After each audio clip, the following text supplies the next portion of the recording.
Passport केवल यात्रा का दस्तावेज है, नागरिकता का प्रमाण नहीं। दोस्तों, हाल ही में एमईए के इस एक बयान को लेकर ऐसा माहौल बना दिया गया है जैसे करोड़ों भारतीयों की नागरिकता पर अचानक सवाल खड़ा किया गया हो। लोगों के मन में एक ही सवाल है, अगर मेरा पासपोर्ट नागरिकता का प्रमाण नहीं है, आधार भी नहीं है, वोटर आईडी भी नहीं है, तो फिर आखिर मैं हूं क्या? क्या मैं एलियन हूं? पहली नजर में यह सवाल बिल्कुल तार्किक लगता है, क्योंकि जब किसी के पास पासपोर्ट होता है तो हमें लगता है कि इससे बड़ा प्रमाण और क्या होगा। लेकिन यहीं पर कानून और हमारी सामान्य समझ के बीच एक बहुत बड़ा अंतर है। यही अंतर इस पूरे विवाद की जड़ है।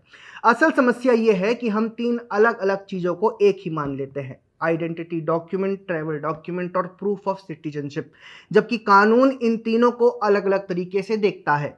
अगर ये अंतर एक बार में समझ आ जाए तो सोशल मीडिया पर चल रही आधी बहस अपने आप खत्म हो जाएगी। और सबसे दिलचस्प बात जानते हैं, जिस बात पर आज पूरा सोशल मीडिया हैरान है वो कोई नया कानून नहीं है। ये कानूनी व्यवस्था पासपोर्ट्स एक्ट 1967 के दौर से चली आ रही है। यानी लगभग 60 साल पुराना कानून आज अचानक ब्रेकिंग न्यूज बन गया है। बड़े बड़े नेताओं, पत्रकार और तथाकथित इंटेलेक्चुअल्स को भी 60 साल पुराने इस कानून का पता नहीं था। सुप्रिया श्रीनेत, कपिल सिब्बल से लेकर सस्ते ध्रुव राठी, अमित खिल्लोर, इन सबसे गुजारिश है कि आज हमारा ये वीडियो जरूर देखें। सबसे पहले बात कर लेते हैं आधार की। आज शायद ही कोई ऐसा भारतीय होगा जिसके पास आधार ना हो। बैंक अकाउंट खोलना हो, मोबाइल नंबर लेना हो, सरकारी योजनाओं का लाभ लेना हो या केवाईसी करानी हो, हर जगह आधार की जरूरत पड़ती है। इसीलिए लोगों को लगता है कि अगर आधार इतना इंपॉर्टेंट है तो ये नागरिकता का प्रमाण भी होगा।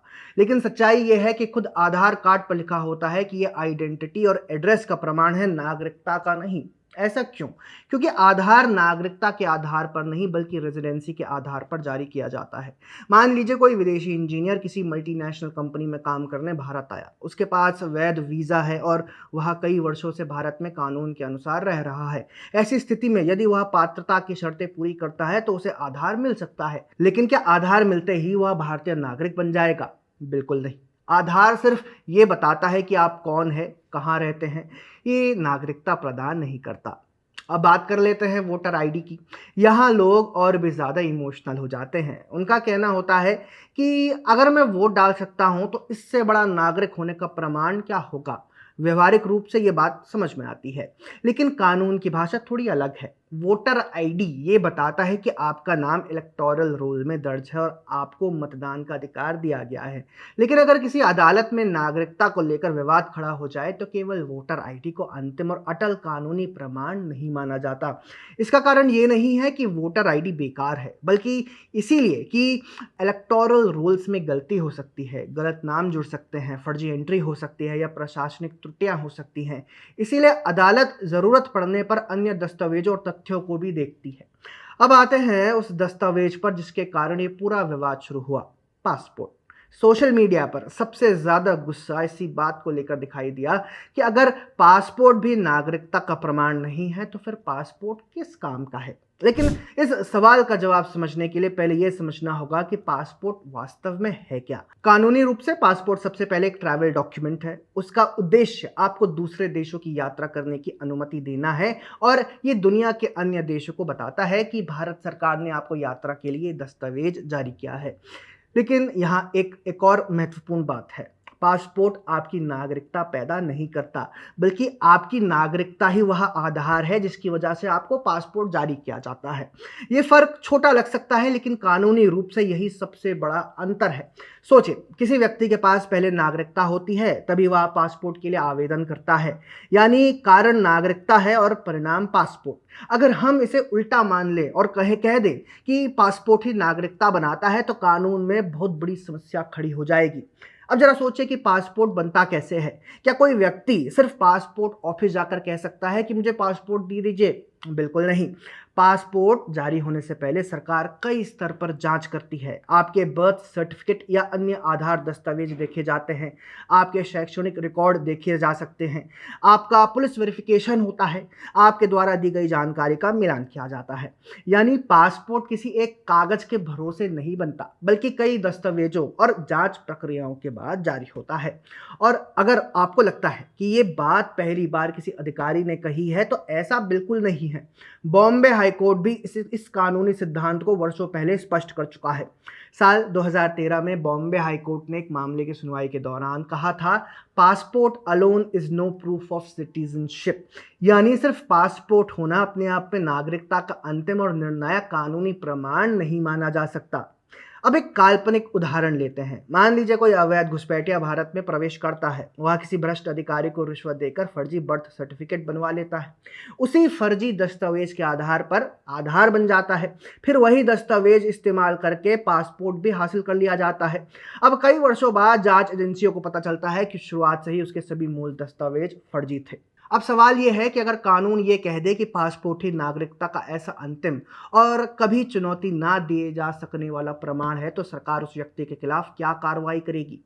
कुछ भी नहीं कर पाएगी, क्योंकि एक बार पासपोर्ट मिलते ही वह हमेशा के लिए कानूनी सुरक्षा हासिल कर लेगा, चाहे उसने वह पासपोर्ट धोखाधड़ी करके ही क्यों ना लिया हो। यही कारण है कि लगभग हर देश अपने कानून में ये व्यवस्था रखता है कि यदि कोई सरकारी दस्तावेज धोखाधड़ी, जाली कागजात या गलत जानकारी के आधार पर प्राप्त किया गया है, तो उसे रद्द किया जा सकता है। पासपोर्ट भी इसी सिद्धांत के तहत आता है।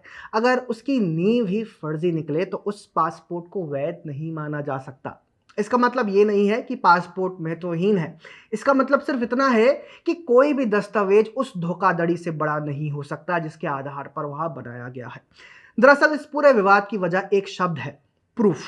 आम भाषा में हम प्रूफ का मतलब सबूत समझते हैं, लेकिन कानून में कई तरह के प्रूफ्स होते हैं। कोई दस्तावेज किसी बात का मजबूत प्रमाण हो सकता है, लेकिन इसका मतलब ये नहीं कि उसे कभी चुनौती ही नहीं दी जा सकती। यही कानूनी बारीकी सोशल मीडिया की बहस से पूरी तरह गायब हो गई। इसलिए जब लोगों ने यह सुना कि पासपोर्ट नागरिकता का अंतिम प्रमाण नहीं है, तो बहुत से लोगों ने इसका मतलब ये निकाल दिया कि सरकार कह रही है कि पासपोर्ट रखने वाले लोग नागरिक ही नहीं हैं, जबकि ऐसा बिल्कुल नहीं कहा गया। सामान्य भारतीय नागरिक जिसने सही जानकारी और वैध दस्तावेजों के आधार पर पासपोर्ट बनवाया है, उसके लिए घबराने जैसी कोई बात नहीं है। उसका पासपोर्ट पहले की तरह ही उसकी पहचान और अंतर्राष्ट्रीय यात्रा का सबसे महत्वपूर्ण सरकारी दस्तावेज बना रहेगा। लेकिन इस पूरी बहस में एक बात तो लगभग गायब हो गई। अगर आपने 2014 से पहले पासपोर्ट बनवाया है तो आपको याद होगा, पासपोर्ट ऑफिस के बार बार चक्कर, महीनों तक फाइल्स अटकी रही, पुलिस वेरिफिकेशन में लंबी देरी, एजेंट्स और बिचौलियों का पूरा नेटवर्क। बिना किसी जुगाड़ के पासपोर्ट बनाना बहुत मुश्किल कार्य होता था। लेकिन पिछले एक दशक में पासपोर्ट सर्विसेज में बड़ा बदलाव आया है। पासपोर्ट सेवा केंद्रों का विस्तार हुआ है और आज लाखों भारतीय पहले की तुलना में कई कम समय में पासपोर्ट प्राप्त कर रही हैं। यानी जिस पासपोर्ट को लेकर आज इतना शोर हंगामा हो रहा है, उसकी पूरी व्यवस्था पहले से कहीं अधिक आधुनिक, पारदर्शी और नागरिक अनुकूल हो चुकी है।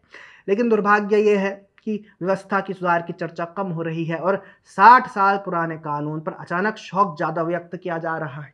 इस पूरी बहस का सबसे बड़ा सबक यही है कि हमें सोशल मीडिया पर किसी भी कानूनी बयान को आधा सुनकर निष्कर्ष नहीं निकाल लाना चाहिए। तो दोस्तों, आपको क्या कहना है इस पूरे पासपोर्ट कंट्रोवर्सी पर? अपना कमेंट जरूर रखें और ऐसे ही वीडियोस के लिए पैम्फलेट को सब्सक्राइब करना ना भूलें। धन्यवाद।